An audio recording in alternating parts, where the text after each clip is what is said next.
information, vous écoutez Radio-Canada International.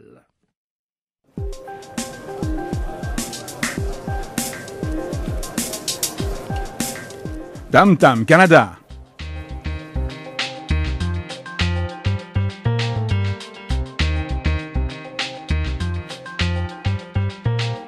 Bonjour, ici Raymond Desmarteaux. Bienvenue à Tam Tam sur les ondes de la première chaîne de Radio-Canada et de Radio-Canada International.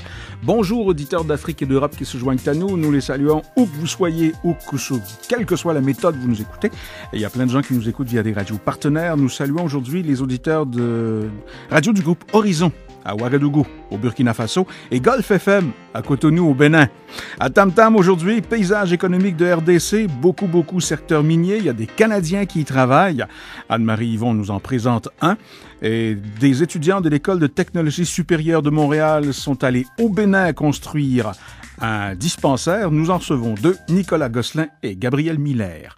Messieurs, bonjour. Bonjour. Et bienvenue à Tam Tam. Nicolas, merci. Gabriel, de retour complètement, bien que ça fasse quoi, à peu près un an que vous êtes revenus, ou est-ce qu'on est encore un petit peu au Bénin dans sa tête et dans son cœur?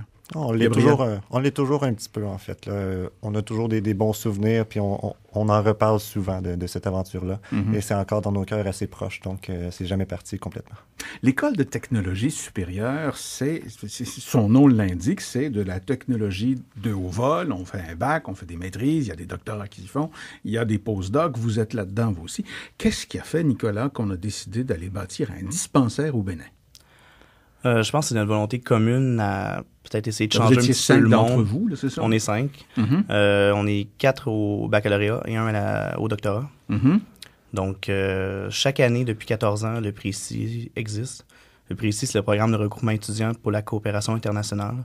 Donc, à chaque année, un groupe habituellement de 6 personnes est formé. Nous, il y en a un qui a abandonné en cours de... En fait, c'est parce qu'il y a un gars au doctorat qui a été, donc ça compte pour 2. Ben, c'est ça, on peut essayer de dire, on peut dire ça, c'est bon. Puis, c'est ça, cette année, en 2007, c'était nous. Mm-hmm. Puis, en rencontrant des partenaires, puis tout ça, on a décidé d'aller au Bénin. Puis, je pense que c'est vraiment notre volonté commune d'essayer de changer le monde un petit peu à notre façon.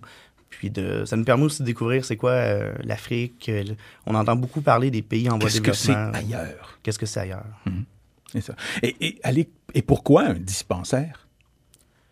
Nicolas? Parce que c'est ce qui cadrait dans notre vouloir, dans ce qu'on voulait comme groupe. On est 5, on s'est fixé des objectifs, on savait ce qu'on voulait faire. Donc, il y avait l'éducation qui primait pour nous, il y avait la santé.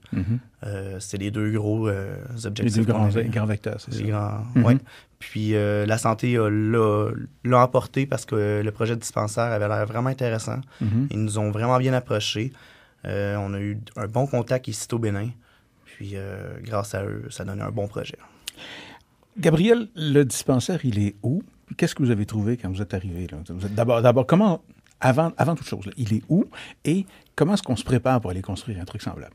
Alors, le dispensaire est situé dans la commune de Savalou, à peu près au centre du Bénin, on pourrait dire, et à peu près 3 heures, je crois, de Cotonou, à peu près. Et donc, comment se préparer pour ça? Ben, c'est beaucoup de contacts, beaucoup de parler avec tous les gens qui sont déjà allés ou qui ont déjà fait des projets un peu partout dans le monde, qui nous disent comment se préparer, quelles sont les étapes, comment faire de la formation pour avoir un bon état d'esprit pour se rendre là-bas, parce qu'on rentre dans quelque chose de complètement différent de ce qu'on connaît. Donc, il faut se préparer adéquatement. Et c'est vraiment en allant chercher le plus de contacts possible là-dedans qu'on parvient à arriver à nos fins. Et la construction, vous n'êtes pas des maçons, les gars? Non, c'est particulier. C'est sûr qu'il y a le génie de la construction qui se donne à l'ETS, puis il y avait un de nos membres qui étudiait là-dedans, donc il y avait des bonnes connaissances. Mais en fait, on n'est pas là pour tout faire nous-mêmes à 5. C'est sûr que c'est impossible. On avait un dispensaire de 200 mètres carrés à 5. En 4 mois, on n'aurait jamais eu le temps de faire ça. Donc, c'est sûr que là-bas, on avait un entrepreneur que notre partenaire Cito Bénin avait trouvé pour nous. Et lui a engagé tous les travailleurs nécessaires à Savalou même pour faire la construction avec nous. Donc, nous, on a travaillé, mais c'est eux qui nous disaient quoi faire parce que c'est eux qui savaient comment construire. Est-ce qu'en cours de route, Nicolas, on s'est dit « Oups, c'est gros, ce dans quoi on s'est embarqué. » Peut-être plus au début. En cours de route, on était là tous les jours. Je pense que c'est ça qui aide. Parce que selon ce qu'on a vu, quand on n'est pas là ou quand les gens donnent de l'argent pour faire un projet et sont pas là pour le vérifier ou le gérer, Des fois, ça se termine pas. Mais en étant là tous les jours, le chantier, c'était du lundi au samedi. Donc, on était 6 jours par semaine sur le chantier. Puis, grâce à ça, ça avançait. Est-ce que un chantier du genre et une action du genre fait partie du curriculum au niveau baccalauréat ou non? Non. Ou c'est vraiment en su? C'est en surplus.